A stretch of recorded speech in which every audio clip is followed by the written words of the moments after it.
religion, and culture during the Second Temple period. The journey toward their discovery began between late 1946 and early 1947, when Bedouin shepherds, including a young man named Muhammad Eddib, stumbled upon ancient manuscripts in the Qumran caves near the northwestern shore of the Dead Sea, in what is now the West Bank.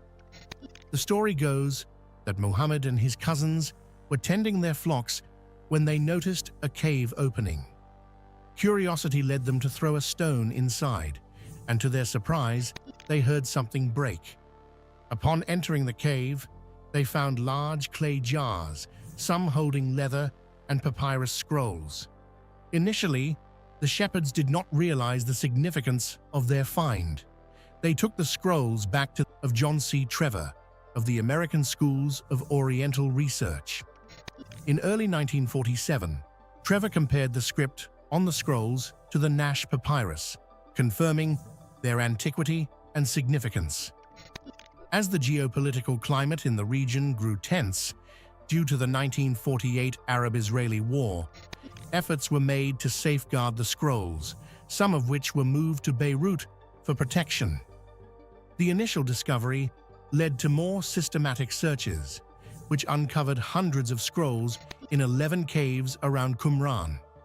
These texts include biblical manuscripts such as the Isaiah Scroll, sectarian writings, and apocryphal works, providing an unparalleled glimpse into Jewish religious life and thought during a pivotal time. Number 7. Mysterious monolith in Utah desert. The mists on board spotted something unusual, prompting an immediate turnaround to investigate further. What they found was a gleaming metal pillar, about 9.8 feet tall, standing erect in the rugged landscape. The structure was shaped like a triangular prism made from riveted metal sheets and seemed to have been deliberately installed into the ground. Its reflective surface contrasted starkly with the natural beauty of its surroundings, sparking curiosity and speculation. As images of the monolith spread across social media, it quickly became an internet sensation. The Utah Department of Public Safety initially withheld its exact location to prevent large crowds from gathering, but that did little to diminish the intrigue. People speculated wildly about who might have created it and why it was placed in such an isolated spot. The Volcanic Gap, Alaska. The Denali Volcanic Gap in Alaska presents a fascinating geological anomaly that has intrigued scientists for years.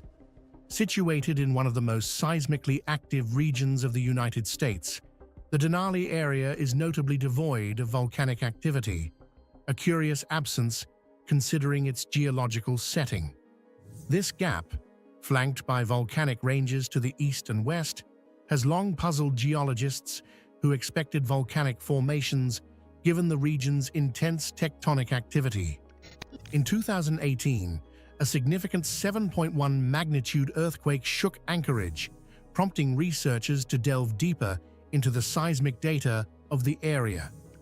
In 2019, during their investigations, scientists from the United States Geological Survey, USGS, discovered it is smaller than those beneath prominent volcanoes nearby, but its existence challenges previous assumptions about the area's geology. It raises questions about why a volcanic structure has not formed above this magma source, unlike in other parts of the Alaskan volcanic arc. The discovery has also opened up exciting possibilities for further research. Geologists are eager to deploy more seismic monitors in the rugged terrain of inland Alaska to gain a clearer image of the magma's size, movement, and potential implications for volcanic activity. The Denali Volcanic Gap thus serves as a unique natural laboratory for studying the complex interactions between tectonics and magmatism. Number 5. Charlotte Bronte's Morning Ring, Wales. Charlotte Bronte, the renowned English novelist best known for the 19th century. The Morning Ring is crafted from gold, and adorned with black enamel, a common choice for such memorial jewelry, symbolizing loss and remembrance. Inside the ring, the miniature portrait of Branwell captures his likeness, serving as a constant reminder of their close bond. It is believed that Charlotte wore this ring as a way to keep her brother's memory alive, reflecting the deep sorrow that enveloped her after his passing. This particular piece of jewelry has a fascinating history of its own. After Charlotte's death in 1855, the ring eventually found its way to the Bronte Parsonage Museum in Haworth, West Yorkshire, where it is now preserved as part of the Bronte collection.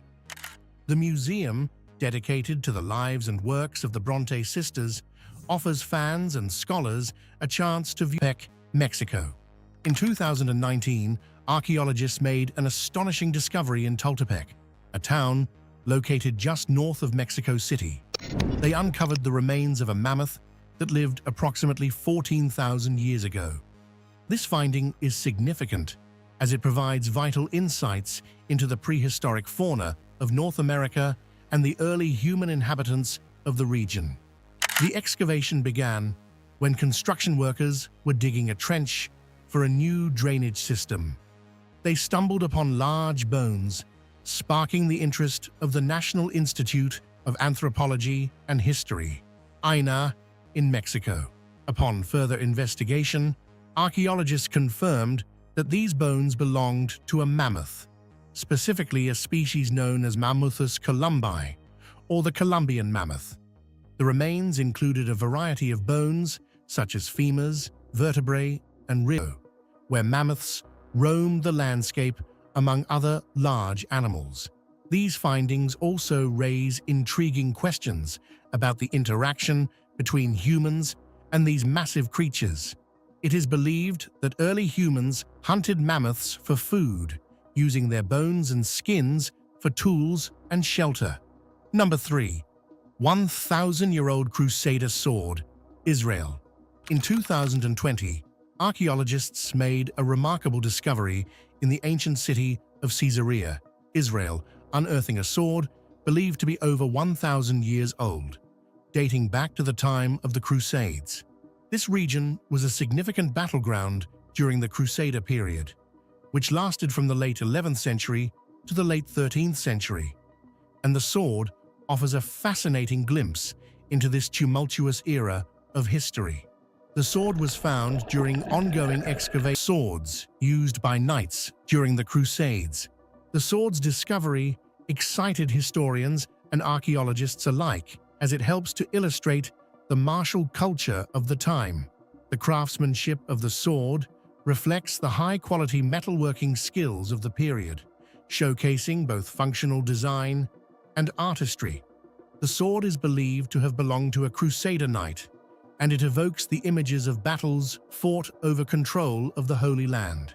In addition to the sword, the excavation site yielded other artifacts, including pottery, cooking tools, and remnants of structures, all contributing to the understanding of life in medieval Caesarea.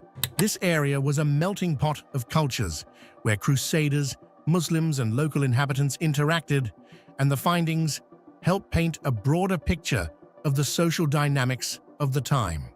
Number 8. Originally, the vaults were built to serve as storage spaces for local businesses, including taverns and tradesmen. The structure was composed of a series of arches, creating dark, damp chambers that were perfect for storing goods. However, as time went on, these vaults became less desirable. By the early 19th century, many of the businesses had moved out, and the vaults were abandoned. As the chambers fell into disrepair, they attracted a different kind of occupant. The vaults became notorious for housing the city's poor and homeless, as well as criminals. This underground space became a hub for illegal activities, including gambling and illicit trade, leading to a grim reputation. Some stories even suggest that the vaults were associated with the darker side of Edinburgh's history, with tales of hauntings and ghostly apparitions